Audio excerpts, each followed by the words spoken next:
KBS 열린 토론.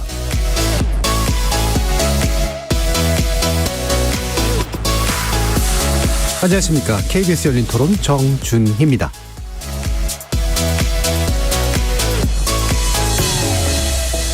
이번 주 금요일 KBS 열린 토론은 지적 호기심에 목마른 사람들을 위한 전방위 토크, 줄여서 지목전 토크 시간입니다. 우리나라의 명산, 설악산 5색에 새로운 케이블카가 들어설 날이 머지않은 것 같습니다. 얼마 전 환경부가 이 사업에 대해 조건부 허가 결정을 내렸기 때문인데요. 지자체의 대대적인 환영 분위기와 달리 환경단체와 일부 주민들은 환경부 장관 사퇴를 촉구하며 반발합니다. 지난 40년 동안 케이블카 사업이 추진과 무산을 반복해온 건 이처럼 첨예한 의견 대립과 갈등이 있었기 때문일 텐데요. 설악산 케이블카 설치 조건부 허가에도 사라지지 않는 논란, 지목전 1부에서 전방위 토크 나눠보겠습니다. 많은 호응을 받은 만화 검정고무신을 그린 이우영 작가가 저작권 소송으로 힘들어하던 중 생을 달리했다는 소식이 전해졌는데요. 창작을 직업으로 하는 사람들에게 주어지는 권리인 저작권을 정작 창작자가 누리지 못하는 일, 왜 이렇게 반복되는 걸까요? 이우영 작가의 사망으로 돌아보는 창작자의 권리, 지목전 토크 2부에서 얘기 나눠보겠습니다.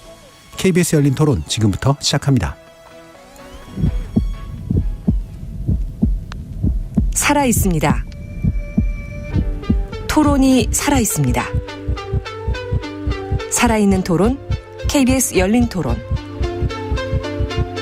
토론은 라디오가 진짜입니다. 진짜 토론, KBS 열린 토론. 오늘 함께해 주실 분들 소개하겠습니다. 나라를 걱정하는 물리학자 이종필 건국대 교수 나오셨습니다. 안녕하세요. 이종필입니다. 사람 사랑 공감의 소설가 서유미 작가 나오셨습니다. 안녕하세요. 서유미입니다. 규정을 거부한다. 한국 여성 변호사의 손정혜 변호사 나오셨습니다. 안녕하세요. 손정혜입니다. 시사 이슈 속의 경제 문제를 분석해 주시는 손석우 경제평론가 함께해 주셨습니다. 네, 안녕하세요. 손석우입니다. 이렇게 물리학자, 소설가, 변호사, 그리고 경제평론가까지 각기 다른 전공 개성, 지식을 가지신 네 분의 출연자와 함께 만들어가는 지적 호기심에 목마른 사람들을 위한 전방위 토크. 문자로 참여하실 분은 샵 9730으로 의견 남겨주시면 됩니다. 단문은 50원, 장문은 100원의 정보 이용료가 붙습니다. KBS 모바일 콩과 유튜브를 통해서 무료로 참여하실 수 있고요. 모바일 콩을 통해서는 보이는 라디오로도 만나실 수 있습니다. 지목전 토크 지금 시작합니다. KBS 열린 토론. 아무래도 인공 구조물을 세우다 보니까 나무나 이런 곳을 베어서 평평하게 만드는 작업도 해야 되고 동물들이나 아니면 생물들도 보호해야 하지 않나? 국립공원인데 사람이 올라가서 훼손시키는 거나 케이블카가 올라가서 훼손하는 거나 정부가 어떻게 관리하냐에 따라서 달라질 것으로 생각합니다. 근데 그 지역도 개발을 하고 이래야 되니까 관광객들이 많이 올 수 있으니까 그 지역의 발전이 될 거고 무조건 뭐 환경만 보존해야 된다고 거기만 도태되면 안 되잖아요. 지자체에서 원하거나 시민들하고 이렇게 협의가 되면 설악산뿐만 아니라 이산저산에 케이블카 이제 놔야 될 때 아닌가 그런 생각이 듭니다. 편의보다는 좀 훼손이 덜 되는 방향으로 항상 생각을 하고 있어가지고 케이블카 때문에 뭐 거기 생태계도 조금 위협을 받을 수도 있을 것 같고 환경단체하고도 연구를 해서 철저하게 관리를 하면은 동식물에게도 피해를 안 주면은 가능한 거 아니겠습니까? 예, 제작진들이 골라주신 주제 설악산 케이블카 논란인데요. 흔히 말하는 환경주의 쪽과 지자체 관광 활성화 쪽이 대립되는 그런 이해관계를 가지고 있는 또는 견해를 가지고 있는 그런 이슈죠. 이거 상당히 갈등적인 이슈인데 오늘 어떤 갈등들이 나올지 한번 지켜보겠습니다. 자, 이 부분 어떤 생각들을 가지고 계신지 먼저 간단히 한번 의견들 들어볼까요? 이종필 교수님. 저는 일단 케이블카 자체를 별로 안 좋아해요. 아, 예. 예, 뭔가 높은데 매달릴 거면 이런 게 너무 무서워서. 예, 남산도 안 가보셨나요? 안 가봤어요. 어이구, 예. 네, 케이블카 밑에서 보기만 하고. 찐이시네. 네. 그리고 산은 직접 내 다리로 이렇게 걸어가는 게 맞지 않나. 남산도 이제 걸어서 가고. 네. 요즘 잘 안 가시지 않나요? 요즘은 못 가고 있습니다. 둘레길만 대충 걷고 있는데요. 그래서 좀 저는 안 했으면 좋겠다. 이게 흉물이 될 것 같고, 그리고 이게 사람들이 이렇게 그 접근하기 힘든 곳은 또 힘든 대로 내버려 두는 것도 그것도 한 가지 방법이지 않을까. 저는 좀 안 했으면 좋겠어요. 예, 기본적으로 이제 공포를 정당화하는 방식. 그러나 이제 되도록이면 손을 안 대는 게 좋은 일이다라고 생각하시는 것 같습니다. 손정희 변호사님. 저는 좋아해요. 관광지를 가는데 케이블카가 있으면 꼭 한번 타보고 싶고 설악산도 케이블카가 운영되는데 사실은 일찍 가지 않으면은 주말이나 그 관광철에는 마감이 일찍 됩니다. 예. 그래서 조금 더 기회를 높이는 거는 의미가 있는데 약간 환경 보호라는 차원의 공익적인 목적도 크니까 그걸 이제 병행하면서 개발할 수 있으면 좋겠다라는 생각을 갖고 있고 사실은 케이블카 아니더라도 곤돌라 같은 거 뭐 서울대공원이나 서울랜드에 있는 것만 하더라도 타도 재밌어요. 교수님이 안 타보셔서 그래서 뭐 다른 것들에 대한 침해가 없으면 그래도 아주 소수는 필요성에 의해서 설치될 수 있지 않을까 생각하는 쪽이에요. 그럼 기존에 있던 그 설악산 그 검금성이라든가요? 올라가는 건 타보셨어요? 못 타봤어요. 아까 말씀드린 것처럼 갔더니 마감. 오후 3, 4시만 되면 마감이었던 걸로 기억해요. 예. 서 작가님은? 저는 그 설악산 국립공원에서 검금성 가는 케이블카 여러 번 타봤어요. 평일에는 좀 주로 주말엔 안 움직여서 평일에 가서 많이 타봤는데 워낙 좀 시간이 짧기도 하고 이게 절경을 본다는 느낌이 사실 별로 없더라고요. 없고 그냥 케이블카를 탄다는 느낌. 아이 때문에 이제 여러 번 타는데 저는 이제 사람들이 옆으로 이렇게 다 붙어 있는데 워낙에 작고 저 이렇게 가운데 가만히 앉아 있어요. 약간 무서워요. 저도 그래서 아이 때문에 이제 타야 되니까 타는데 가서도 그 검금성에 이제 내려서 이렇게 보통 가시라고 케이블카가 있는데 저는 이제 안 가긴 하는데 검금성 가서도 좀 놀랍긴 한 것 같아요. 거기가 난을 피해서 권 씨하고 김 씨가 가서 성을 쌓은 건데 저는 어떻게 거기에다가 성을 쌓는지 너무 놀랍고 너무 하여튼 좀 신기했어요. 근데 우리나라 그 케이블카가 생각보다 많지는 않더라고요. 산에 국립공원에. 근데 설악산에 생기면 관광 효과는 많이 생길 것 같기는 한데 또 이렇게 찾아보니까 의외로 막 되게 엄청 절경을 볼 수 있는 코스는 아닌 것 같다는 또 의견이 있어서 근데 또 해봐야 아는 것 같기도 하고 또 논의를 이제 할 테니까 마음이 복잡한 문제인 것 같아요. 개발과 환경은 항상 지금까지 내내 갈등하면서 이어왔기 때문에 되게 어려운 것 같고 그러나 개발이 쭉 나가려고 할 때 늘 환경이 이렇게 브레이크를 걸고 고민하자고 하지만 개발되는 쪽으로 갔던 것 같아요. 이게 이제 한 3, 40년 된 주제인데 이제는 개발 쪽으로 갈 것 같다. 그런 느낌이 저번부터 약간 그런 좀 열패감이 드네요. 손평론가님. 네. 저도 공포심은 없어요. 그래서 저도 케이블카를 여러 번 탔었고 해상에서 탔었고 뭐 산을 배경으로 한 데서 타고 그랬었는데 재밌고 좋은 경험이었다고 생각을 하고 앞으로도 뭐 이제 시간이나 비용이 허락한다면 또 타볼 의향도 있습니다. 근데 이제 개인적으로 보면은 딱 거기까지였던 것 같아요. 그러니까 케이블카를 타려고 거길 가지는 않거든요. 그냥 가서 있으면 타는 거죠. 그러니까 좋은 관광 수단인 건 분명히 맞는 것 같은데 그 케이블카 자체가 뭐 어떤 관광지의 상징이냐 시그니처냐 그 정도는 아닐 거라고 생각을 하고 지금 뭐 이제 논란 끝에 어쨌든 조건부 승인이 났으니까 뭐 계속 뚝딱뚝딱 하면서 추진은 될 것 같으니까요. 5색 케이블카 말이죠. 결국 이제 뭐 관광지 경쟁력을 높일 수 있는 뭐 좋은 수단이 되기를 바라고 근데 이제 만들어진다면 강원도나 양양군에서도 이게 마치 무슨 만능처럼 생각해서는 안 될 것 같아요. 이게 하나의 관광 수단인 건 맞지만 뭐 이것만 하면 모든 무슨 침체됐던 관광이 되살아나고 이런 만병통치약처럼 생각하거나 홍보를 하면 자가당착에 빠질 수 있지 않을까. 그래서 스스로도 계속해서 추진 과정에서 아마 자기 점검, 뭐 냉정한 진단은 계속해서 필요할 것 같습니다. 몇 년 전에 이 논쟁을 할 때 어떤 전문가가 그 부분을 지적하시긴 했어요. 케이블카가 관광의 컨텐츠는 아니다. 케이블카는 관광 컨텐츠를 운반해주는 어떤 수단 정도로 생각해야 된다. 뭐 이런 얘기를 하셨던데, 그래서 이제 양양군이나 이런 데들도 뭐 당사자들도 좀 잘 생각을 해보셔야 된다라는 상당히 합리적인 의견을 주셨네요. 자, 그러면 지금 사실 이게 이제 아까도 제가 얘기를 했지만 그간 추진했으나 이제 성사가 안 됐던 이유는 결국 이제 환경 논리가 개발 논리를 그나마라도 막았기 때문인데 관련된 배경에 대해서 평론가님께서 좀 얘기해 주실 수 있을까요? 네.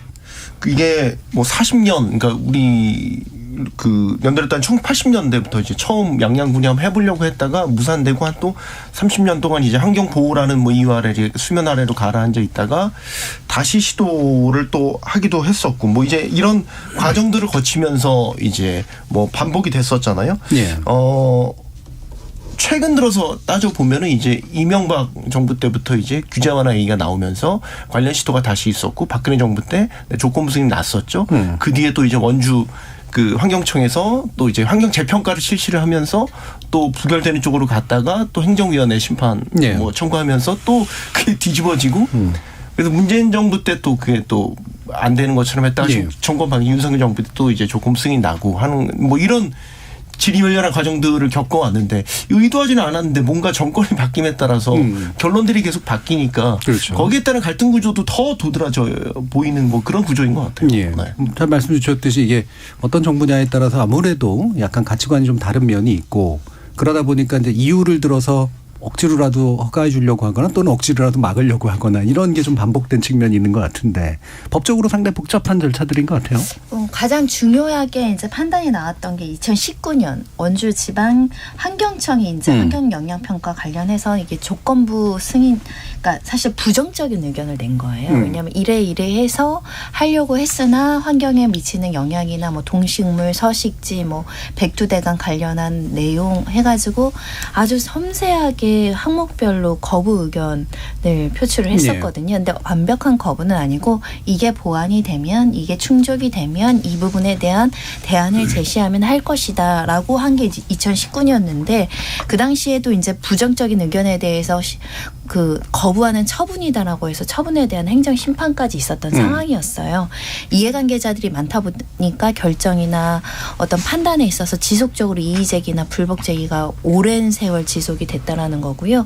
이 결정 소식에도 양쪽에 나뉘어서 이제 집회 시위를 할 정도로 굉장히 뜨겁고 관련된 분들은 의견이 굉장히 강력하고 이게 이루어지면 일단 사업 자체도 뭐 1,000억 원대 사업이라고 하고요. 경제적 효과는 훨씬 더 월등하다는 계산이 나오는데 반대하는 측에서의 논리도 굉장히 상세하게 연구되어 있습니다. 사실은 실제로 우리나라에 지금 이런 케이블카가 설악산, 내장산, 덕유산 세 곳에 있다고 해요. 그러니까 선례를 보면 이걸 만들지 말지에 대한 고민이 있는데 선례 예를 들면 덕유산 같은 경우는 이렇게 환경보호 조치를 하겠다고 했지만 실질적으로 결과적으로 환경이 침해됐다는 결론이 많아서 그럼 이거를 섣불리 업체 측이나 여러 가지 어떤 보완책이 있다라는 것을 믿고 만들었다가 설악산이 이렇게 또 피해를 입으면 어떨 것인가에 대한 고민이 수십 년 있었던 것 같습니다. 근데 이번에는 워낙 오래된 이슈이기도 하고 여기에 참여하고 계신 분들도 많고 해서 일단 이런 부분에 대한 뭐 예를 들면 뭐 이렇게 멸종위기 야생 생물이라든가 천연기념물 이런 희귀식물이 굉장히 많은 곳이다. 그래서 이 부분에 대해서 심지어 뭐 무인 센서 카메라로 오랫동안 관찰해서 이게 영향이 없는지 있는지도 꾸준히 관찰을 해야 되고 그러니까 동물, 식물 그리고 우리나라의 전반적인 산맥의 구조까지 평가를 내서 숙제처럼 하나하나 개설하라는 게 나온 거죠. 그러니까 가장 중요한 건 이제는 뭐 통과됐다고 보고요. 사후 관리가 문제가 된 시점이에요. 그렇죠. 거의 통과가 되어가는 분위기긴 하고 실제로 그럼 만들어지고 난 다음에 우려를 좀 불식시킬 수 있는 관리가 가능할 것이냐. 근데 보통 이게 한번 만들어지고 나면 관리가 잘 안 돼도 약간 대마불사적인 요소들이 좀 있어서 어떨까 모르겠는데 환경적인 요소에 대해서 이종필 교수님 좀 동의하시는 부분 있으세요? 이게 한국환경연구원이나 기타 이제 5개 전문 연구기관에서 부정적인 의견을 전달했다고 해요. 환경부에. 그런데 좀 정권이 바뀌면서 이게 아마 윤석열 대통령 공약 사항이었던 걸로 알고 있는데 그러면서 환경부가 좀 입장을 바꾼 거 아닌가라는 생각이 좀 많이 들고 왜 환경부라면은 그러면은 환경을 보호하는 쪽으로 그런 입장에서 뭔가 좀 그 전문성에서 어떤 정책적인 의견을 내고 대통령의 공약이라 하더라도 다시 한번 재검토를 하게 하고 그렇게 가야 맞는 것 같은데 오히려 환경부가 앞장서서 좀 환경을 파괴하려는 게 아닌가라는 느낌이 들어요. 그 최근에 인기를 끌고 있는 그 넷플릭스 드라마 더 글로리에 보면 왜 박연진이 그 문동은에게 그러잖아요. 너 같은 것들은 가장 큰 가해자가 가족이다. 라는 그런 얘기가 있던데 이상하게 지금은 그 환경의 가장 큰 가해자가 환경부가 된 것 같은. 이게 그냥 경제 논리 때문에 돈 때문에 가해자와 합의해 준 게 드라마 내용인데 그 어머니가 아주 어마무시하신 분이었잖아요. 환경부도 지금 보면 그 결국 경제 논리 때문에 환경 파괴에 합의를 해준 게 아닌가라는 느낌이 들어요. 그 사실 이게 케이블카가 설치되면 일단 설치하는 과정에서 인공 구조물이 들어가니까 관련된 지역에 여러 가지 뭐 토사 유출이라든지 뭐 여러 가지 피해가 있을 수도 있고 그 다음에 설치되고 난 이후에 이게 지금 대청봉 근처 뭐 조금 위치는 좀 약간 원래만보다 변경됐다고 합니다만 대청봉 근처면은 지금 공급성하고 비교가 안 될 만큼 사실 높은 지역인데 그럼 그 정상 부근에 사람들이 어쨌든 지금보다 많이 갈 거 아니에요. 그러니까 많은 사람들이 갔을 때 그 부근에 그 어떤 자연 훼손 이거는 또 피할 수 없는 거거든요. 그리고 뭐 여러 가지 뭐 동식물 생태에 관련된 어떤 피해 이것도 이제 당연히 피할 수밖에 없고 뭐 구체적으로 보면 뭐 공사로 인한 나무 훼손도 있고 그다음에 사냥이 굉장히 지금 또 그 멸종 위기 보호종인데 주요 종의 서식지 감소 그 뭐 토사 유출된 권금성 케이블카가 있는 지역에서도 지금 토양 유실 문제가 심각하다고 하는데 이런 것들을 그 다 커버하면서까지 이 문제들이 해결이 되지 않은 상태에서 경제효과 연간 1,520억 원 요거 때문에 이렇게까지 해야 되느냐. 그 이전에 사실 뭐 설악권의 그 관광을 활성화하고 경제를 활성화하자라는 그 방안들이 굉장히 많이 나왔던 걸로 알고 있는데 거기서도 사실 이제 제안들이 들어간 거 보면은 난개발을 막는 게 중요하다라는 게 중요한 전제 조건이었거든요. 그 뭐 예를 들면 이제 그 설악권의 해안선 같은 경우에도 관광 밀집 어떤 시설들이 들어가면서 그 해안 침식이 가속화되고 있다지 이런 얘기들이 있었어요. 뭐 산하고는 다르긴 합니다만 케이블카가 설치가 되고 많은 사람들이 몰려갔을 때 당연히 지금 이거는 그 난개발 효과를 분명히 볼 수밖에 없다. 그 차라리 뭐 설악산 진입도로를 개선한다라든지 주차장 확충한다라든지 이런 것들이 사실 해묵은 문제인데 그런 것들에 대한 종합적인 어떤 뭐 계획이나 이런 거 없이 케이블카나 딸랑 설치한다고 해서 과연 문제가 해결이 될 건지 오히려 환경 문제만 더 심각해지는 게 아닌가. 저 하나 짚고 가고 싶은 건 사냥 아까 이제 멸종위 1급잖아요. 사냥에 대해서는 좀 그 분분한 의견이 있는 게 오히려 케이블카를 설치했었을 때 도보로 가는 여행객들이 줄기 때문에 사냥을 보호할 수 있다라는 게 지금 케이블카를 짓자라고 지금 쪽의 주장이에요. 그런 논리를 펴시더라고요. 분명히 있고 이제 반대로 이제 반대하는 환경단체 측에서는 뭐 이제 예를 들면은 이제 서식지 자체가 그 경로를 따라서 만들어졌다고도 하고 그 다음에 케이블카에서 나는 소음 움직일 때 나는 소음 같은 것들이 이제 사냥이 스트레스를 받고 하기 때문에 산란에도 문제가 생길 수 있다 이렇게 대립을 하고 아까 이제 변호사님께서 이제 그 아마 사냥 조사도 그 조건문에 들어가 있어요. 그 정밀 관찰에서 이제 사냥에 미치는 그런 서식지 영향 이런 걸 분석하는데. 더더욱 그런 걸 보면 짜맞추기식 조사가 되지 않아야 될 이유가 이런 데 있다라고 보는 거죠. 일단 저 이번 자료를 찾아보면서 좀 주목했던 게 우리 인간은 이게 소음 기준이 대부분 50데시벨, 60데시벨 수인한도인데 이제 동물 같은 경우는 10데시벨 이하라도 굉장히 스트레스를 받고 지금 말씀하신 것처럼 그 번식을 한다거나 이제 행동 문제가 발생할 여지가 있다는 거죠. 그래서 이제 사냥이 특히 이제 취약할 수 있다라는 건데 이 부분에 대한 이제 영향 평가라든가 연구 결과가 좀 부족했다. 그러니까 부정적인 의견이 나왔을 때 그 근거를 좀 설명드리는 것이고요. 특히 이제 공사하면 소음이 발생하는데 특히 이 케이블카를 운행하면 또 헬기를 운행하는 횟수도 동달아서 늘어난다라고 해요. 그런 부분에 대한 이제 소음의 그런 문제 그리고 말씀하신 진동의 문제 이 부분은 사실은 현존한 문제이죠. 사실 지금으로서는 이렇게 설치해도 사냥이든 야생동물이든 잘 참아서 별 문제가 없기를 바랄 수밖에 없는 실정이기는 해요. 잘 참아서? 네. 근데 사실은 이 소음에 대한 그 측정에 대한 그 어떤 뭐 구체적인 연구 결과가 그렇게 많지는 않을 수 있거든요. 그렇죠. 네, 왜냐면 우리나라에서 케이블카는 뭐 세 곳에서 이루어지고 있고 똑같은 환경에서 똑같은 동물들이 노출된다는 실험을 할 수가 없는 상황이라서 사실 반대 논거도 굉장히 강력합니다. 예. 뭐 사냥이라고 발음하니까 또 약간 이상한 느낌도 있는데 똑같은 발음이긴 한데 그러니까 예, 헷갈리실 수도 있을 것 같아서 제가 잠시 농담했고요. 여러분들이 의견 주시고 계신데 신건일님께서 알프스에는 산악기차와 케이블카가 수도권 전철처럼 설치되어 있습니다. 자연보호도 중요하지만 휠체어 목발 이용하시는 분들도 그 멋진 경관을 즐길 겁니다. 2786님도 비슷한 의견이신데요. 나이 들면 다리가 아파서요. 올라갈 때는 걸어서 가더라도 내려올 때는 케이블카 타고 오는 게 무릎에 좋습니다. 환경 지키려면 젊은이들 일회용 컵이랑 플라스틱이나 줄이세요라는 그런 말씀도 주셨어요. 이런 게 이제 약자들의 이제 접근권을 좀 보장하는 수단이다. 뭐 이런 그 논리에 보통 많이 나오는 이 의견들이고요. 7606님은 케이블카를 허용하되 사업자에게는 산불 발생한 지역에 일정량의 나무를 심도록 하는 조건을 붙이면 좋겠습니다라는 의견 주셨고 2095님은 환경보호를 위하여 케이블카 설치는 진짜 최소로 해야 된다고 생각합니다. 장애인 등 노약자들의 볼 권리를 위하여 최소로라는 또 의견도 주셨네요. 자, 그러면 서 작가님도 한번 말씀 주시죠.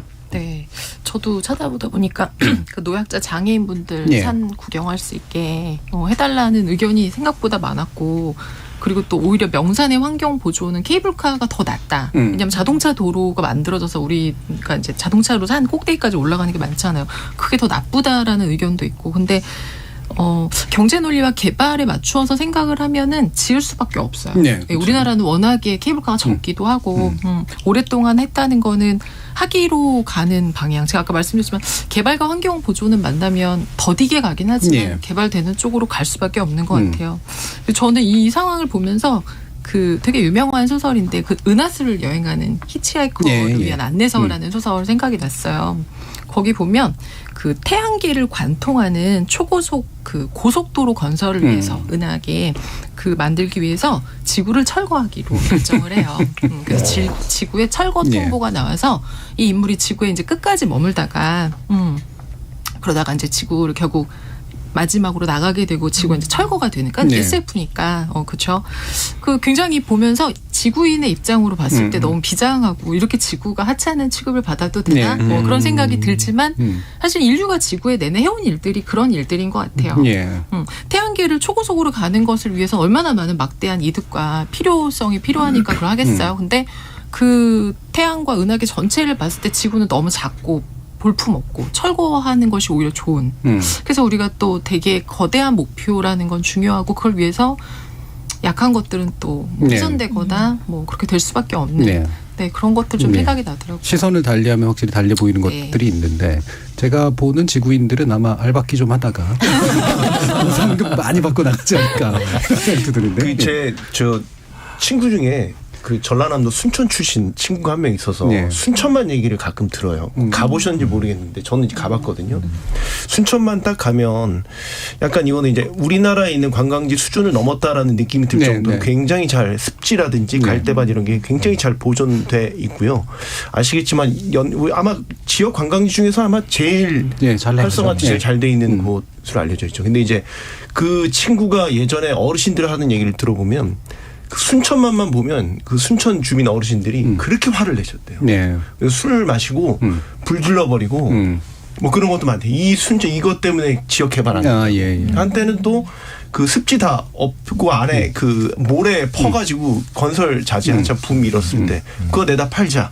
그 사업도 실제 추진된 적이 있었대요. 근데 만약에 그때 개발이라는 선택을 했다면 오늘의 이 순천만의 이 생태학적 가치를 우리 누릴 수가 없었겠죠. 그렇죠. 그러니까 꼭 무조건 뭘 짓고 갖다 붙이고 해서 가치를 만들어낼 게 아니라 비워내고 그대로 보존하는 것도 가치를 오히려 더 새로운 가치를 만들어내는 하나의 방법이 좋은 사례가 딱 순천만이 아닌가 싶어요. 경제평론가님께서 이런 얘기를 하시니까 훨씬 더 설득력이 있죠. 경제적 가치 혹시 들은 모르겠지만 2조가 이미 넘었다고 하고요. 생태학적 가치는 이제 돈으로 따질 수가 없으니까. 갯벌들이 또 많이 그랬죠. 근데 실제로 경제적 가치 지금 제가 좀 건방진 얘기인지는 모르겠습니다만 투자 금액도 그렇고 예상되는 경제적 가치도 요즘 하도 조 단위를 들어서 그런가 이렇게 큰 건가 뭐 이런 생각도 드는데 어떻게 평가하세요? 손평론. 지금 이제 5세 케이블카 만들어지는 말씀이시죠? 이게 그러니까 근데 양양군이 자립도가 굉장히 낮은 지자체잖아요. 네. 그 지자체 입장에서 연간 1,200억 원 이상의 어떤 경제적 효과를 발생한다면 굉장히 크다고 볼 수 있겠지만 하도 요즘에 엇걱거리고 조조거리니까 크지 않다라고 느껴지는 건 뭐 분명히 있는 것 같고요. 근데 여기서도 지금 논란이 있는 게 이게 과연 이걸 자체도 고지고대로 믿을 수 있느냐라는 그렇죠. 네. 반대되는 논리들도 많이 있어요. 예를 들면 경제적 효과 분석을 할 때 유입 인구라든지 뭐 관광객 유입 그런 것들 이제 예측을 해서 그걸 기반으로 해서 이제 시뮬레이션을 돌려서 경제 그걸 하는데 최근에 인구 감소분이라든지 아니면 강원도로 유입되는 관광객 감소분 같은 것들을 제대로 반영하지 않았다라는 그런 의구심도 있고요. 그 다음에 이제 실제 케이블카를 운영을 하게 되면 연간 이제 휴입 돌리지 못하는 그 휴일수라는 게 있어요. 그러니까 뭐 바람이라든지 그런 것들. 네. 그런 게 365일 중에서 한 달 반 정도로 책정을 하고 계산을 했더라고요. 근데 거기서도 의구심이 있는 거예요. 그러니까 실제로 거기 지역의 바람 세기를 알고 있는 지역민들은 이거 바람 고려하면은 한 달 반 쉬는 것 같아 안 된다라고 보시는 분들도 많아요. 그러니까 그 일수까지 따지면은 사실 실질적으로 경제적 가치가 지금 얼마 안 된다고 보지만 이것 자체도 부풀려졌을 가능성이 있다라고 보는 시각도 매우 있는 거죠. 다만 이제 그 낙수 효과라고 하죠. 관광객이 와서 이제 케이블카 타고 비용 지불할 그게 아니라 그걸 타고 와서 지역에서 또 뭐 다른 것도 구경하고 뭐 돈도 쓰고 이런 아주 직간접적인 낙수 효과까지 다 바라보고선 하는 건데 그거에 대한 의구심도 있어요. 제가 이제 속초 지금 케이블카 하나 있잖아요. 거기 제가 아마 최근에 갔던 사람 중 한 명일 텐데 거기 지역 근처에 옛날 유명했던 그 숙박업소 이런 거 절반 이상 다 지금 문 닫았어요. 네. 케이블카 타는 데만 사람 북적이고요. 정작 그 주변의 식당이라든지 숙박업소 예전만큼 안 돼요. 그러니까 지역민들도 처음에 만들어졌을 때는 말씀하신 대로 그런 뭐 경제 효과가 있다고 믿었었는데 지금은 다 시큰둥하다 그런 거예요. 지금 생각은 결국 케이블 사업자만 배불리는 거 아니냐라고 뭐 비판을 하시는 분들도 있고. 그러니까 이걸 양양군에 대입을 해보면 결국 이것도 자칫 케이블 사업자만 배불리는 사업이 되지 않을까 이렇게 의구심을 갖는 분들이 상당히 많이 있다는 것도 염두에 둬야 될 것 같습니다. 그렇죠. 지금 이제 새로 만들어질 때는 더 안쪽인데 산에서 아마 자연 문제는 더 클 테고 사실 그 들어오는 어떤 그 입구라든가 그 주변에서 소비할 수 있는 관광 자원이나 이런 게 상대적으로 적은 데기도 해서 그런 컨텐츠 문제 또 여전히 또 나서는 것 같은데 지금 이게 아무래도 이제 아까도 의견 주셨습니다만 알프스를 떠올리시는 분들 많을 것 같아요. 그렇게 높은 산에 그렇게 많은 케이블카와 그렇게 많은 기차가 있는데도 스위스 잘하지 않느냐 이런 생각들을 하시니까. 근데 결국 스위스 같은 경우에도 그게 설치된 공원이 국립공원 외부에 있다라는 이야기가 있거든요. 그러니까 결국 우리는 지금 국립공원으로서 우리가 세계적인 기준에 들어오는 설악산 자연 그 환경을 어떻게 보호해야 될 것인가 특히 멸종 위기종이 많은 이 지역의 문제니까 이걸 그대로 스위스에 가서 대입하기는 좀 현실적인 문제랑 그 사정과 우리 사정은 좀 다를 수 있다라는 점을 말씀드릴 수밖에 없고요. 결국은 이제 국민들에게 납득을 시키려면 그동안 2019년에 우리나라 국가기관의 환경청이 이래에서 반대를 했잖아요. 그럼 이 반대를 번복을 하고 다시 사업을 협의 완결을 해서 추진하려면 이 반대되는 행목을 어떻게 해소를 할지에 대한 대안과 구체적인 플랜을 설명을 해야 되는데 사실은 어렵지만 협의가 완결됐습니다만 나오고 이게 구체적인 플랜이나 이런 것들은 아직 약속을 받아내야 되지 않겠습니까? 그렇죠. 뭐 물론 뭐 사업자를 현재 선정한 건 아니지만 적어도 이런 부분에 대해서 아까 뭐 가서 화재 난 데 가서 꼭 뭐 결국 투자라는 건데 이익에 대한 배분이고 이런 걸 지자체에서 아주 명확하게 하거나 국가가 직접적으로 관리하지 않으면은 말씀하신 대로 흐지부지 될 수 있잖아요. 약속했지만 현실적으로 너무 어려워서 뭐 했더니 예산이 그만큼 이익이 나지 않아서 별별 이유로 이게 지켜지지 않을 수 있어서 시작하되 여기서 부정적으로 그 반대했던 논거에 대한 계획들을 굉장히 꼼꼼하고 투명하게 약속을 받아내야 돼요. 그게 굉장히 중요한 것 같아요.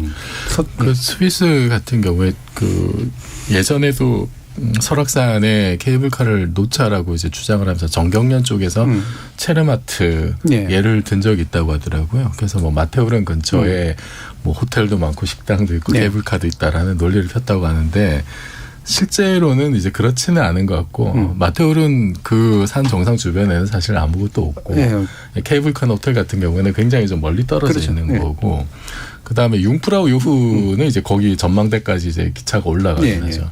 저도 예전에 한번 가봤는데 솔직히 저는 좀 그런 생각 들었고 그냥 한번 보면 좋긴 하지만 그냥 그걸로 그냥 끝나는 거였고 사실 아니 스위스 하면은 자연 친화적인 어떤 이런 나라라는 인식이 있는데 왜 굳이 여기 만들었을까 사실 좀 실망스러웠어요 개인적으로는. 그냥 우리 한번 보고 마는 건데 이것 때문에 지금 여기에 이렇게 기차까지 놓을 일이었나.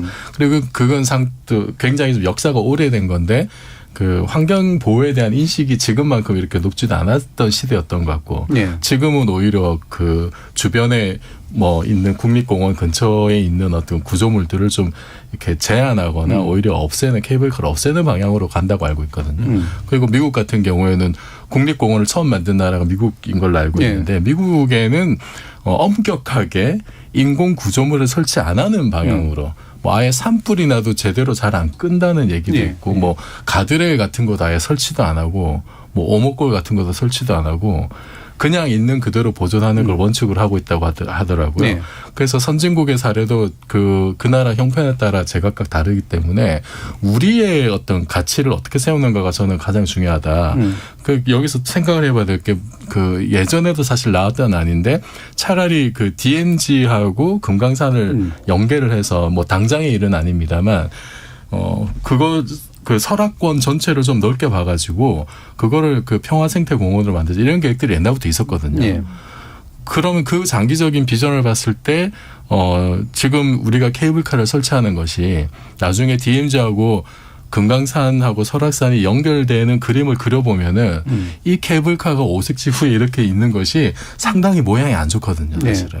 모양이 안 좋고 또 어떤 얘기들이 있냐면 환경운동연합이나 이런 데서 제안한 거 보면 차라리 한계령이나 미시령까지 통제를 하고 거기를 아예 새로운 어떤 트레킹 코스를 만들고 그렇게 하는 것이 차라리 오색지구 같은 경우에는 아예 그냥 그 생태탕원 베이스 캠프를 만들고 그 여타 지역에서 오색지구까지 뭐 케이블카로 연결한다든지 차라리 그런 식으로 새로운 발상을 하는 것이 어떤 뭐 관광 활성화라든지 이런 데 도움이 된다는 그런 얘기들도 있어요. 그래서 조금 더 장기적이고 좀 그런 관점으로 봐야 되지 않느냐. 그러니까 황금알을 낳는 거의 배를 가르려는 건 아닌가라는 느낌이 자꾸 들어요.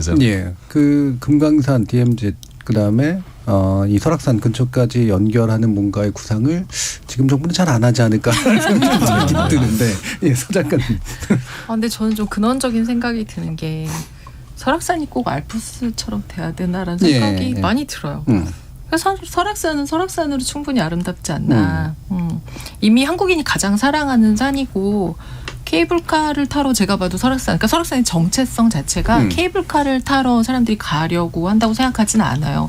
그러니까 아까 우리 평론가님 말씀하셨지만 설악산을 워낙 사랑해서 지금도 이미 계속 꾸준하게 그 외국인들도 사실 상당히 많이 가거든요. 저도 속초를 굉장히 자주 가고 설악산을 많이 가는 편인데 외국 사람들이 되게 많아요. 설악산을 이렇게 타시는 분들 많으신데 저는 이미 설악산은 설악산의 정체성으로 사람들이 사랑받고 있고 가서 케이블카가 있으면 한번 타보기는 할 것 같아요. 근데 그것 때문에 엄청난 효과가 일어나서 뭐 설악산이 알프스처럼 된다거나 그건 케이블카의 문제는 아닌 것 같고 저는 그냥 설악산은 설악산의 아름다움으로. 그리고 최근에 방탄소년단의 RM이 K-팝에 대한 질문 받았을 때 그 얘기 하잖아요. K가 이제 구린 게 아니라 K는 이제 우리의 품질 보증이다. 우리 자체 정체성이다라고 말을 했는데 저는 이제 좀 그런 생각을 우리가 여러 분야에서 가져도 되지 않을까라는 생각이 들어요. 이게 정확한 수치일지 모르는데 제가 깜짝 놀란 게 스위스가 관광대국인데 스위스가 1년에 올리는 관광 수입과 우리나라가 올리는 관광 수입 비교하고 우리나라 더 많다라는 얘기가 있어요. 근데 우리나라 주로 도시 지역에서 올리는 또 수입이잖아요. 그러니까 케이블카가 차지하는 관광 수입은 또 얼마나 될까라는 생각도 좀 들기도 하고. 근데 이게 또 한 가지 그 상부에 이제 관광 수익을 어떻게 지역 주민이나 이 살림에 배분을 할 것인가 굉장히 중요한 문제잖아요. 그렇죠. 그러니까 이런 사업을 시행할 때는 그 말씀하신 1,000억 이상의 수익이 예상된다면 이걸 특정 사업자나 특정 지역민만 향유하는 것은 또 바람직하지 않은 것 같아요. 우리가 40년간 고민해서 사업을 성사를 시켰다면 그건 전반적으로 어떤 환경이나 생태계나 좀 배분의 어떤 가치가 있어야 되는데 일단은 사업이 시행되면 그 배분은 또 다른 사업자들, 다른 지자체 뭐 이렇게 넘어가는 구조가 불신을 야기하는 거 아닌가 그런 생각을 합니다. 예. 또 지금 한 가지 걱정되는 게 이제 아마 이게 우후죽순 케이블카 붐이 일어날 가능성이 되게 높다 그러잖아요. 지금 지자체에서 막 행해나 하면서 기다리고 있는 데들이 되게 많다고 하던데 손평론가님 보시기에 이게 붐이 일 것 같으세요? 아니 이미 발표 헬스 조건부 승인 나고 인제에서도 그런가요? 뭐 이제 우리도 이제 다시 속도 내겠다 막 이런 식의 이제 지리산 얘기도. 네. 지리산까지. 그러니까 뭐 별로인데. 그렇게 될 것 같고요. 걱정되는 게 이게 사실이고 이게 결국에는 이제 지금 아까 말은 못했지만 지금 한 20여 개 국내에서 이제 케이블카 사업자가 이제 운행을 하고 있는데 딱 수익 나는 게 통영, 남산. 뭐 한 4개 정도밖에 안 된다고 그러죠. 부산이나 뭐 이런 쪽도 그렇지 않을까? 그러면 나머지 18 사업지는 그냥 지금 적자란 얘기거든요. 그렇죠. 우후죽순 늘어났을 때 우리 인구 뭐 5천만 외국인 관광이 들어온다고 해도 사실 얼마나 경쟁력을 드러낼 수 있을까라고 본다면 사실 대부분의 사업지가 만성 적자에 빠질 가능성이 크다라고 보고 이게 지자체 관광 상품 보면 일종의 트렌드도 있잖아요. 이게 이제 어떤 지역에서 뭐 하나 잘 됐다. 히트 쳤다라고 하면 이게 우후죽순적으로 비슷한 막 그들이 막 일어나잖아요. 대표적으로 뭐 둘레길도 지금 없는 데가 없죠. 뭐 또 뭐 있죠. 제가 저번에 레일바이크 다 있어요. 근데 이게 상당수가 관리가 안 돼서 황폐화된 것도 많고 그냥 정말로 방치된 것도 되게 많고. 근데 이제 지자체들이 인식에 깔려 있는 게 일단 하고 보자, 짓고 보자.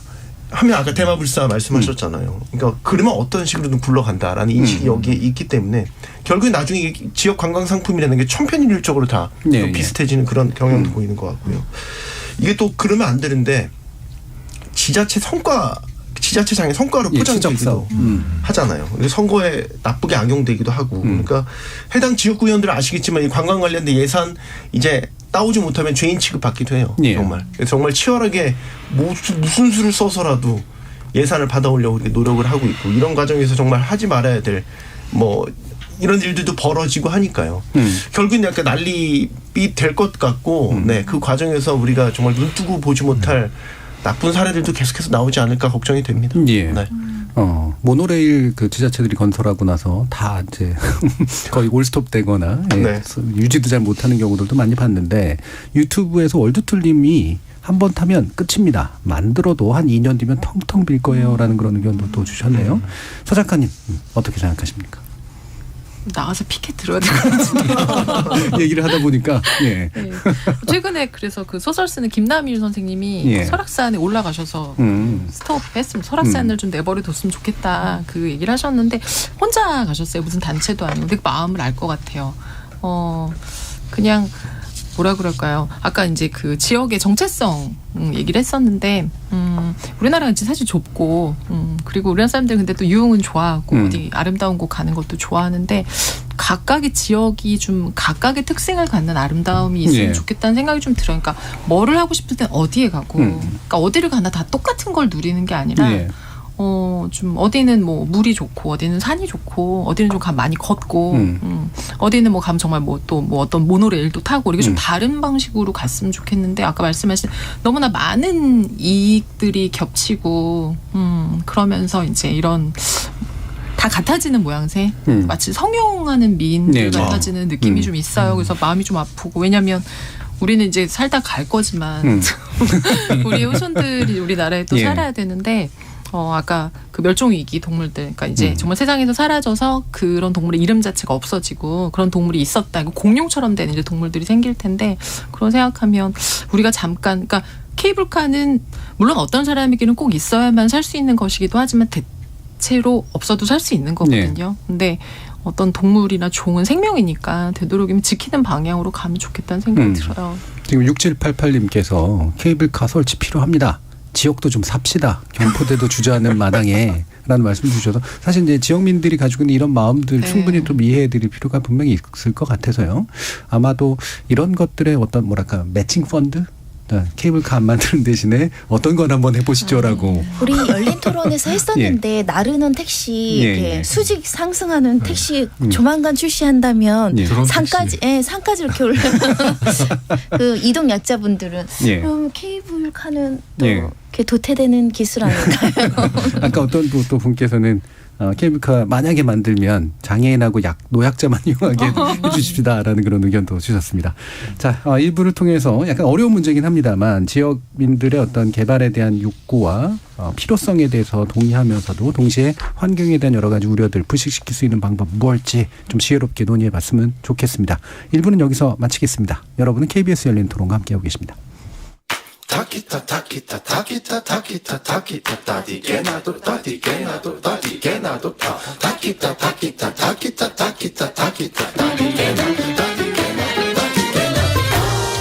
물음표가 느낌표로 바뀌는 순간 KBS 열린 토론.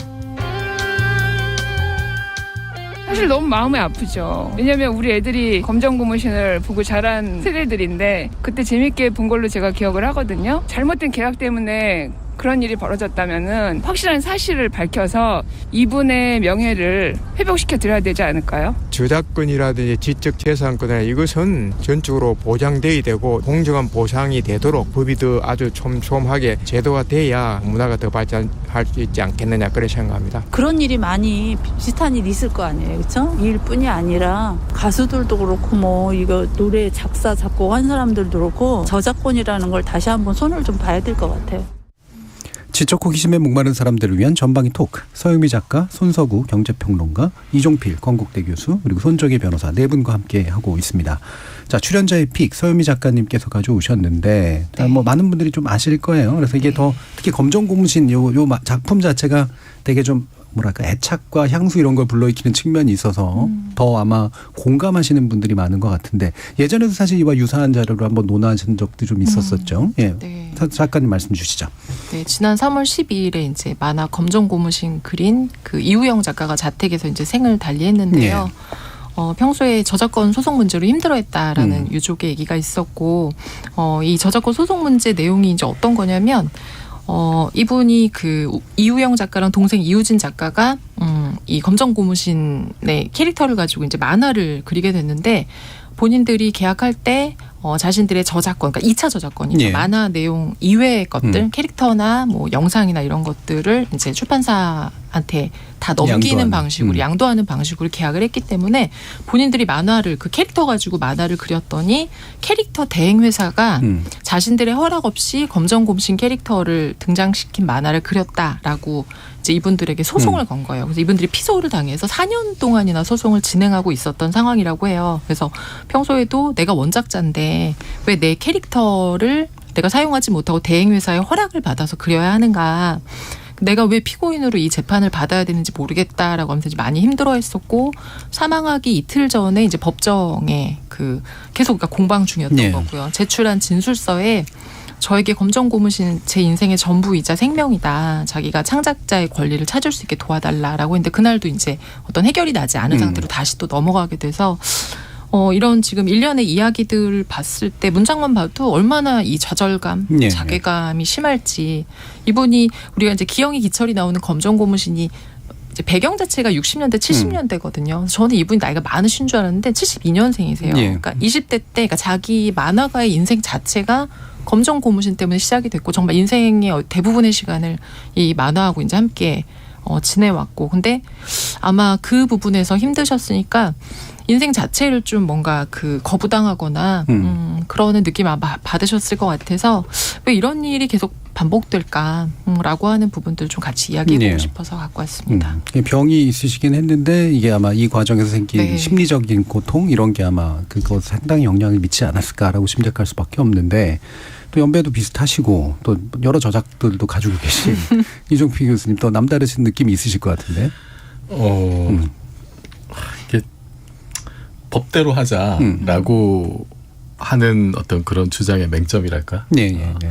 뭐 제가 법리는 우리 선배님께서 잘 말씀해 주시겠습니다만 그런 걸 떠나서 그 방금 이제 말씀하셨던 저작자인데 저작권 위반 이후로 피의자가 되어 있는 상태. 이거는 상식적으로 잘 납득이 안 되는 상황이고 창작자가 창작의 결과에 대해서 뭐 제대로 된 보상을 못 받는 걸 넘어서는 수준인 것 같아요. 그렇죠. 이거는 왜 자기가 만들어낸 어떤 결과물에 대한 어떤 최소한의 어떤 뭐 권리 이런 게 지금 봉쇄가 존중도 없었던 거죠. 어떤 면에서 보면. 그래서 이거는 뭐 법이고 뭐고를 떠나서 뭐 계약서 사인을 어떻게 했는지 이런 걸 떠나서 이거는 좀 납득이 안 된다. 납득이 안 되고 어떻게 이런 일이 지금 21세기에 가능할까. 그리고 지금은 뭐 한류가 그 옛날과는 전혀 다른 차원에서 이렇게 전 세계에 영향을 미치고 있고 그래서 창작물, 창작자에 대한 어떤 뭐 생각도 고려도 이런 것이 굉장히 지금 높아지고 있는 상황이고 그 사람들이 자유롭고 아주 열정적으로 창작 활동을 할 수 있는 여건을 많이 만들어줘야 된다라고 하는 그런 분위기가 있는 것 같은데 하지만 그것이 지금 여러 가지 제도적으로 구멍이 상당히 많다라고 하는 것이 지금 이번 사건으로 크게 드러난 게 아닌가 너무 안타깝습니다. 법대로라는 것의 안 좋은 점, 원래 이렇게 안 좋을 수밖에 없는 법적인 측면들이 있는가? 저작권 분야가 특히 그렇습니다. 왜냐하면 지금이 2023년이고 이 사안이 벌어지기 시작한 시점이 2007년이라면 적어도 한 16년, 15년 전 일인데 지금도 이제야 이 소식으로 뭐 문체부나 공정위가 표준 약관을 만들겠다고 하잖아요. 없었다는 겁니다.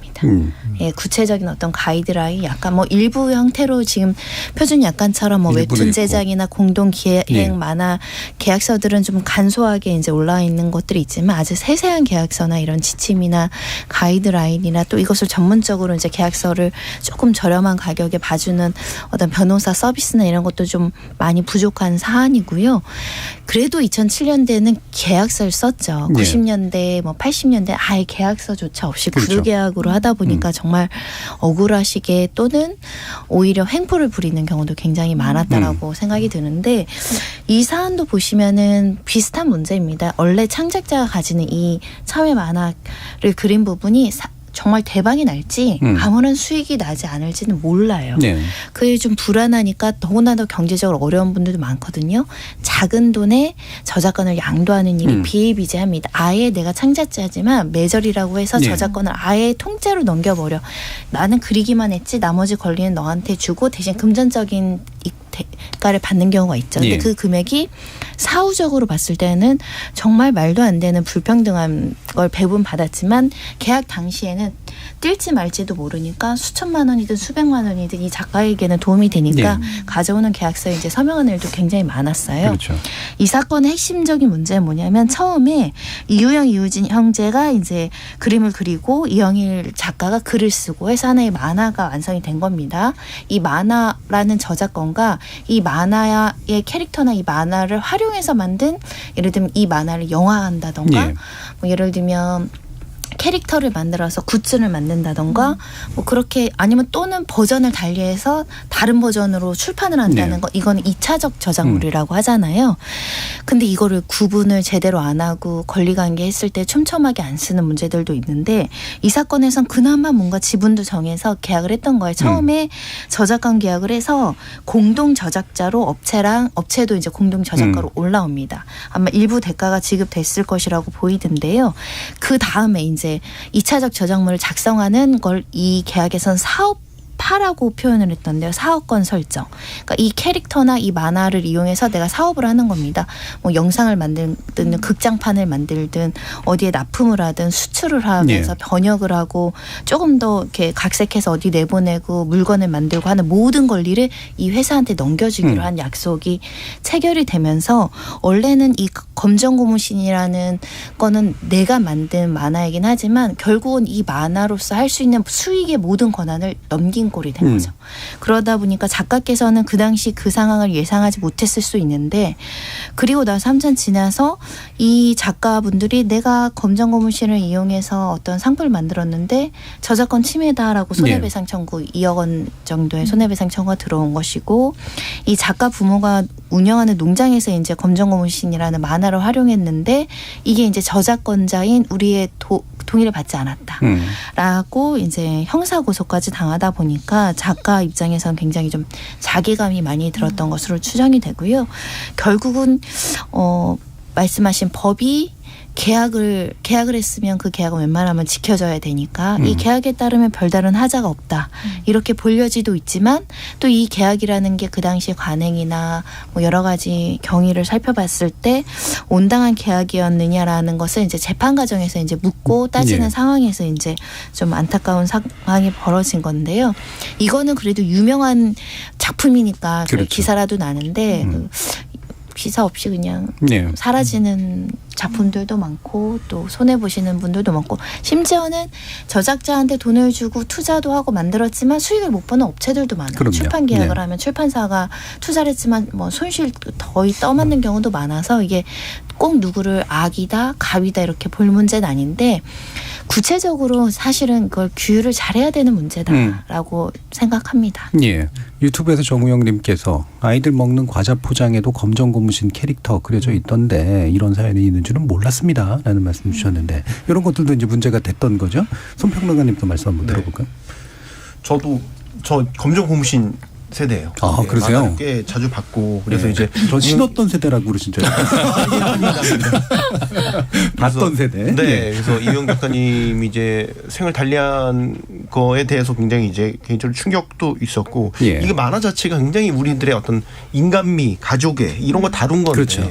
아이러니하게도 이 자본주의적 병폐를 딱 드러낸 사례가 되지 않았습니까? 상당히 아이러니하다고 생각하고 오늘 이제 이걸 준비하면서 이렇게 여러분하고 이제 얘기를 나눴던 중에 동시대 활동을 했던 작가님이랑 이제 이렇게 통화를 할 수 있게 된 기회가 있었어요. 그래서 간접적으로 이제 그분도 이거를 이제 몇 년 동안 이제 얘기를 들었고 그 얘기를 해주시는데 이게 그 당시에 말 그대로 불공정 계약이 뭐 만연했던 시대라고 하더라도 이게 되게 비상식적인 계약이잖아요. 왜 그럼 이런 일이 벌어졌었냐?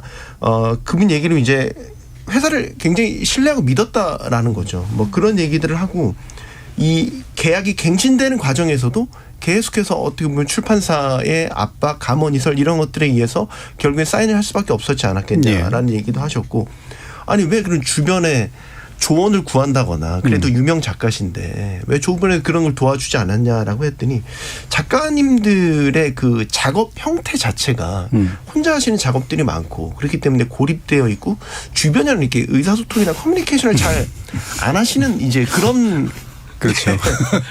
네, 너무 끄떡거리지. 네. 뭐 이제 그렇게 이제 작업 행태들이 잡혀져 있다 보니까 아마 주변에서 제대로 된 그런 조언을 받지 못하지 않았겠냐 그런 얘기들도 하시더라고요. 그래서 참 안타깝다라는 생각이 들고 저는 이제 이번 사안이 어떻게 보면 업계에 또 하나의 변화의 돌을 던진 거라고 생각을 하거든요. 근데 이 사례가 정상적인 사례는 아니란 말이죠. 그래서 저는 이번 사태를 다루면서 이유영 작가님 사례에만 매몰돼서는 안 된다고 생각을 해요. 이게 창작물이라는 예술로서의 가치를 살려야 되는 것도 있지만 분명히 뭐 K 콘텐츠라는 측면에서 비즈니스적인 측면에서도 잘 그 가치가 공존하고 상생할 수 있는 생태계를 이번 기회에 잘 만들어야 된다라고 보고 그게 이유영 작가님의 죽음을 헛되지 않게 하는 방법이라고 생각을 합니다. 예.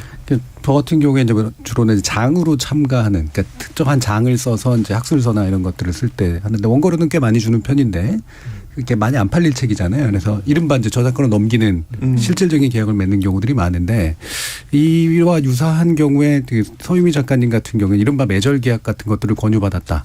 그런 경험이 있으신지 아니면 뭐 실제로 해보실 생각이 있으신지. 아 저도 맺은 계약 중에 매절 계약도 있어요. 뭐냐면 이제 뭐 고전물 같은 거 다시 쓰기, 뭐 현대어로 쓰기 그거는 이제 한 번에 쓰고 이렇게 주고 집계도 잘 안 되고. 그렇죠. 그러니까. 사실은 이제 그 아까 그 이유영 작가님의 그 계약서 부분 저도 보니까 초반에는 계약서를 좀 그래도 꼼꼼하게 하셨던 것 같은데 이 계약이 이제 5년 지나고 뭐 이런 식으로 갱신을 하면서 아마 출판사가 이게 좀 되기도 하고 하니까 아마 훨씬 더 본인들한테 그 이익이 되는 방식으로 많이 가져갔던 것 같은데 일단 작가분들이 계약서를 봐도 잘 몰라요. 뭐가 엄청 되게 두꺼워요. 엄청나게 뭐가 많고 그래서 그리고 그거를 이렇게 계약을 할 때 물론 요즘 이메일로도 보내주시기도 네. 하지만 대체로 만나요 출판사는. 그렇죠, 앞에서 아직도. 하죠. 근데 네. 앞에서 내가 이분을 두고서는 막 엄청나게 모르면서 막 찾아서 막 보고 뭐 누구한테 묻고 이게 잘 안 되고. 그렇죠. 예, 그래서 이렇게 이런 거죠. 그러니까 아까 신뢰를 말씀하셨는데 이 출판사가 그동안 내왔던 책들이 있고 해왔던 일들이 있고 많은 작가들이 했을 텐데 크게 문제가 없었으면 나도 괜찮지 않을까? 내가 뭐 이렇게 대작가라고 그렇죠. 뭘 그걸 문제가 보고 있나? 있더라도 뭔가 구체적으로 어떻게 고쳐야 되는지 사실 맞아요. 모르죠. 그래서 그래서 아마 계약서를 봐도 잘 모르고 계약서를 잘 보지도 않고 잘 봐도 모르고 그다음에 어떤 문제가 또 생겼을 때도 돈에 대해 이야기하는 걸 되게 그렇죠. 어려워해요. 어려워하고 힘들어요. 물론 어떤 출판사나 뭐 편집자분들 중에서는 에이 뭐 그 작가님 엄청 돈 밝히던데 무슨 돈 얘기하는 거 어려워하냐 뭐 이런 얘기 할 수 있는데 예. 맞아요. 그럴 수 있지만 예. 그 밝히는 작가님도 다른 분야의 그 정도 연차에 그 정도 위치에 있는 분들이 밝히는 것과는 비교가 안 될 거예요. 작가가 돈을 밝혀봤자 예, 예. 뭐 정말 그거는 너무 제가 회사 생활을 해봤을 때 느낀 것과 작가분들을 만났을 때 너무 달라요. 개념 자체가 너무 다르세요. 그리고 일단 법의 영역이나 뭔가 다툼의 영역으로 넘어간다는 것 자체를 너무 기본적으로 되게 스트레스를 많이 받고 이제 아까 고립 뭐 이런 얘기 하셨는데 굉장히 깜짝 놀라는 맞아요. 맞아요. 극한된 표현이죠. 근데 일단 자신이 가지고 있는 표현 수단 이외에 다른 수단과 만나는 것 자체를 굉장히 어려워요. 잘 못하죠. 뭐 그림 그리는 분들, 진짜 뭐 만화 그리는 분들, 글 쓰는 분들이 예를 들면 뭐 숫자의 단위, 그러니까 돈의 단위, 뭐 퍼센트, 그 다음에 뭐 법의 단어 이런 것들로 하는 게 너무 어려워서 그것 자체로 문제가 부딪히면 일단 뒤로 많이 물러나시는 편이에요. 그래서 그래도 최근에는 많이 나아진 게 출판사들도 많이 좀 그 계약서를 많이 이제 서로 만나서 좀 많이 만지기도 했고 그다음에 사실 이 앞에 이제 백희나 작가님의 그렇죠. 구름빵 그림책 때문에 사실은 또 되게 많이 좀 각성한 부분도 있고 그분도 사실 이 그 구름빵이 부가가치 4,400억 원 정도 잡았고 책 매출만 20억 원이 넘거든요. 근데 이 작가분이 가져간 게 1,850만 원이에요. 초반에 계약할 때 계약금 850만 원, 그다음에 전시회하고 그림 팔면서 1,000만 원을 가져가셨는데 이제 이 출판사 쪽에서는 뭐냐. 한 번도 만나보지 않고 검증이 안 된 작가에게 우리가 계약금 850 쓰는 건 굉장한 일이다. 그래서 자기네는 그러니까 뭐냐면 계약서상이랑 법적으로 전혀 문제가 없고 그래서 백희나 작가님이 그 소송을 했지만 결국 패소를 이제 하게 되셨는데 네, 저는 그런 것 같아요. 이 부분들이 맞아요. 법적으로 문제가 없죠. 왜냐하면 계약서가 그렇게 되어 있으니까. 근데 그렇게 많은 이득을 보면 인간적으로 그렇죠. 그렇지 않아도 이게 꼭 그렇게 소송을 해서 그렇게 가서 다투어서 이걸 가려서 이 작가가 패소를 하게 하는 것이 인간의 책을 만든 출판사도 좋은 것인가라는 생각을 좀 하게 되고 근데 아무튼 그런 한 분의 커다란 실패와 또 누군가의 죽음 이런 것 때문에 이제 더 많이 바뀌긴 하겠죠. 이제 후배들이 이득을 보는 건데 누군가 어떤 죽음 때문에 뭔가 바뀌는 건 좀 마음이 아픈 것 같아요. 예. 유튜브에서 권은미님께서 법은 최소한이어야 한다는 말이 떠오릅니다. 저작자 본인에게 권리가 없다뇨 이해가 안 간다 이런 말씀도 주셨어요. 이종필 교수님 계속 고개를 끄덕끄덕거리고 계셨는데. 저는 그 번역을 할 때 번역 보통 이제 매절로 많이 하잖아요. 저는 번역도 인쇄로 많이 하거든요. 인쇄로 하거나 이제 저도 그랬는데 한 500원 받았나? 하이브리드. 어차피 이게 뭐 제가 쓴 책이나 번역한 책이나 그렇게 뭐 많이 나가지는 않습니다만 어쨌든 그냥 저는 인쇄로 하는 게 그냥 아예 속편해서 그렇게 하고 그 최근에 그 책 계약한 거는 계약서에 보니까 2차 저작물에 대한 어떤 그 수익 배분 비율이 있더라고요. 그래서 그 사실 아까 말씀하셨듯이 정말 이 비율 조정 문제를 꺼내는 게 굉장히 이게 좀 스트레스입니다. 그 자체가. 그렇죠. 뭐가 맞는지 모르겠고. 네.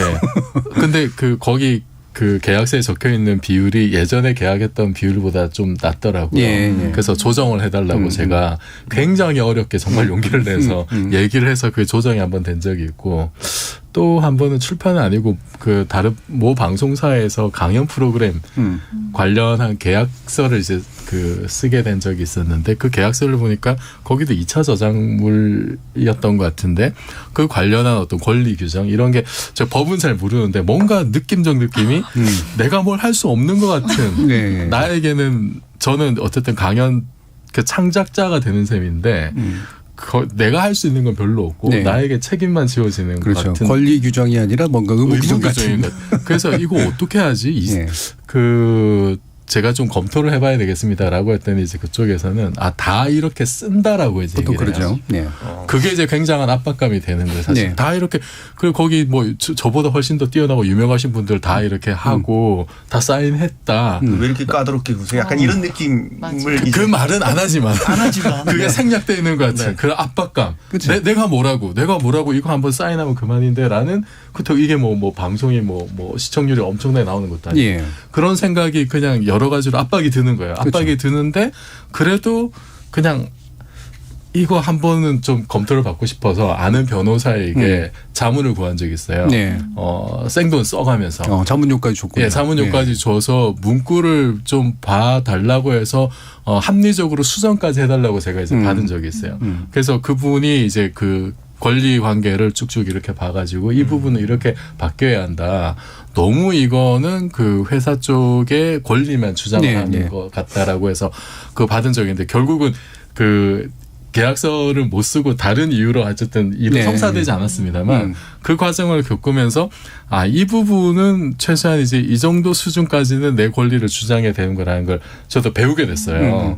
그래서 그 사실 그 문구 이렇게 자문받는 비용이 이제 좀 몇십만 원 들긴 했는데 좋은 비용을 지불하셨네요. 네네네. 좋은 비용을 지불한 것 같고 그리고 사실 아무리 이렇게 한다 하더라도 이게 그 당사자끼리 그냥 이렇게 합의를 하고 계약을 해버리면 그걸 다시 되돌리기 굉장히 어렵잖아요. 어려우니까 아예 그냥 좀 큰 틀에서 만약에 이제 2차 저작물 같은 경우에 뭐 원래 1차 저작물의 수익의 뭐 100배나 뭐 몇백 배 이렇게 수익이 나는 경우에는 아예 그냥 캡을 씌워가지고 좀 뭐 새로운 어떤 뭐 계약을 하게 한다라든지 100배 넘는 순간은 뭐 수익의 절반 정도는 아예 원조자한테 줘라. 새로 계약하지 않는 한 뭐 그런 좀 강력한 조치를 취한다라든지 이게 지금 우리나라가 디지털로 전환이 되면서 사실 2차 저작물은 대체로 디지털 저작물일 가능성이 많은데 그것은 지금 새로운 플랫폼이 열리면서 이게 수익이 곱하기 몇십 배, 몇백 배가 날 수 있는 구조잖아요. 근데 그 이득을 어떤 유통업체만 누린다는 거는 너무나 부당하고 새로운 어떤 창작물의 창작 욕구를 완전히 꺾어버리는 겁니다. 좀 새로운 제도가 좀 필요할 것 같습니다. 지금 유튜브로 보시는 분들은 아실 텐데 지금 이종규 교수님 머리가 휘날리고 있습니다. 제가 몇십만 원 없이 말씀드릴 수 있는 게 굉장히 많은데 그래서 예를 들면 스포츠 선수들 같은 경우 워낙 의뢰지에서 불공정한 계약을 많이 체결하다 보니까 에이전시를 의무화해야 된다. 개별 계획이 아니라 반드시 에이전시든 변호사든 어떤 전문가들이 개입을 해서 뭔가 권리관계 조정해야 된다 이런 논의가 있어요. 아직까지 이제 창작자들 분야엔 그런 건 없지만 적어도 계약할 때는 한 템포 제가 좀 변호사님 자문 변호사님이 있는데 자문이 없어도 자문 변호사님이 있는데 이거 저는 잘 못 알아들으니까 그쪽이랑 얘기하세요라고 넘기시는 센스. 그러다 계약이 불발될까 봐 약간 마음이 불안한 마음이 있지만 그래서 도장 찍으면 더 돌이킬 수 없는 손해가 있을 수 있다는 것 말씀드릴 수 있고요. 몇십만 원으로 그 계약을 수정을 했는데 몇 천억, 뭐 몇백억, 뭐 심지어 몇억 단위의 이득이 발생할 수 있잖아요. 그런 점 말씀드릴 수 있을 것 같고요. 저작권 계약이 어렵지만 또 찾아보면 또 쉽게 이해하실 수 있는 부분이 있는데 첫 번째는 저작권을 누가 등록하느냐가 가장 중요합니다. 보통은 내가 저작권자고 저 사업자는 배포, 복제, 발행만 한다고 생각해 홍보만. 근데 저작권 규정으로 가져가는 경우 있거든요. 그것만 보시면 됩니다. 그래서 공동 저작권자로 올라가는지 내 단독 저작권인지 그리고 2차 저작물 작성권이 나에게 있는지 아니면 상대방에게 넘어갔는지 아니면 공동으로 항유하지만 수익 배분은 어떻게 하는지 그리고 수익 배분에서 가장 중요한 건 비용을 어디까지 공제할 것인지 수익이 예를 들면 매출은 100억 났는데 우리가 90억 썼어 비용이 그래서 10억만 나눠줘요. 그럼 비용 부풀릴 수 있잖아요. 그거 가지고 싸우는 거예요. 그런 조항들만 머릿속에 기억해서 이야기할 수만 있고 특히 이제 크레딧이나 어떤 어디에 저작권 표시하는 데 있잖아요. 저작자 표시 제일 중요하죠. 저작자를 손정혜와 회사로 하느냐 손정혜로 하느냐는 정말 하늘과 끝의 차이거든요. 내가 비록 무명 작가라고 하더라도 이것만 포인트만 해도 계약하시는 큰 무리는 없어요. 근데 내가 뭐 당장 500만 원, 5천만 원을 나한테 투자한다고 이런 큰 회사에서 나를 알아봐 준 거야. 땡큐. 정말 그렇게 후회하시는 분들 좀 있었어요. 굉장히 도움되는 말씀을 주셔가지고 지금 손정혜 변호사님이 에이전시로 삼고 싶은 분들을 위해서 제가 전화번호 지금 불러드렸습니다. 아니 제가 안타까운 사연을 너무 많이 봤어요. 예. 네. 예. 말씀하시죠. 저희가 근데 이제 얘기하다 보니까 예. 이제 이유영 작가님 사례 안타까운 사례가 있기 때문에 조금 이제 너무 그 플랫폼 회사들이나 제작사 측을 너무 이제 악마화는 이게 저희가 좀 치우치면 안 되는 게 요즘의 계약은 그렇진 않다고 하고 2차 저작물에 대해서도 충분히 수익 배분이라든지 뭐 우리 케바케라고 하는데 뭐 작가님들 아주 소위 잘 나가시고 유명한 작가님들은 굉장히 계약도 유리하게 하시고 신인 작가들에 있어서도 많이 개선이 됐다고요. 예전에 불합리하다고 했던. 그러니까 저게 너무 일방으로 몰아가면 안 될 것 같고 이제 그런 제작사 측에서 최근 들어서 2차 저작물에 대한 이제 문제가 되는데 거기에 대해서 좀 불만 아닌 불만을 갖고 있는 거는 모든 논의 자체가 너무 결과론적이라는 거예요. 그러니까 내가 예를 들어서 히트하는 어떤 캐릭터를 만들어내는데 이걸 가지고 제작사나 혹은 플랫폼 회사가 2차 저작물을 통해서 유통시키고 다른 걸로 해서 돈을 엄청 벌었어. 근데 나는 얼마 못 벌었어. 근데 반대의 경우로 쪽박을 차면 어떨 거냐라는 거예요. 제작사나 플랫폼 회사들은 쪽박을 차는 것까지 리스크를 안고 선투자를 해서 2차, 3차 제작물 파생 가치를 만들어내는 거 거기에 대한 권리도 자기네들은 분명히 가지고 있어야 된다라고 보는 거죠. 근데 지금의 논의의 중심이 너무 결과론적이다. 잘된 케이스 가지고 어느 한쪽으로 좀 몰아졌던 거를 갖다가 다 일반화시키면은 자칫 큰 오해를 불러일으키실 수 있다. 이 부분을 꼭 짚어. 맞는 말씀이세요. 매니지먼트 계약이 똑같은 구조인데 내가 걸그룹을 10개를 투자를 했어요. 5억 원씩 5억 원씩. 하나가 뜰까 말까잖아. 그렇죠. 나머지는 다 손실이에요. 그러니까 뜨는데 어떻게는 많이 수익을 창출해야 평균적으로 이득을 남길 수 있기 때문에 이게 그런 구조로 이제 계약이 진행돼서 이 구름빵 사건에서도 법원이 보니까 이게 될지 안 될지 모르는 상황에서 일단은 사업의 리스크를 부담하는 차원에서 저작권을 양도받고 대신에 비용을 지불했다라는 점을 중요하게 봤거든요. 그래서 결국은 이해관계 조정인데, 그러니까 이제 우리 예술하시는 분들이 너 법 잘 몰라서 글씨가 지렁이 같아. 이러면은 좀 문제니까 알고 이게 어떤 구조이고 이 사업성에 회사가 가지는 위험 부담이 뭐가 있고 내가 가지는 위험 부담이 뭐가 있고를 알고 사업체들은 항상 아유 대박 나면 당연히 이거 수정해서 나중에 다 배분해 주리죠. 하지만 계약서에 안 지켜 있으면은 사람 마음이 그게 안 되니까요. 그런 것 같아요. 유럽 같은 데는 미국하고도 저작권 규정이 달라서 기본적으로 저작권자의 저작권을 양도할 수 없게 아예 이제 일단 못 박아놓고 2차 이제 저작물부터 이제 비율을 조정하는 그런 방식을 쓰도록 해놔서 이게 원천적으로 좀 어떤 문제들을 해결해야 되느냐는 문제는 고민 그리고 제도적으로 할 필요가 있을 것 같아요. 6150님. 네, 죄송합니다. 지금 표준계약서 이제 개정 작업 진행 중이잖아요. 근데 이제 지금 되게 중요한 계기를 맞은 것 같아요. 이유영 작가님이 이제 돌아가신 그거를 계기로도 어쨌든 지금 진행되는 과정을 정말로 잘해야 되는 게 이 시장 자체의 파생 가치라는 게 기하급수적으로 커지고 있거든요. 그러니까 지금 웹툰 시장은 이미 1조 5천억 원까지 커졌고 웹소설도 지금 1조 원대.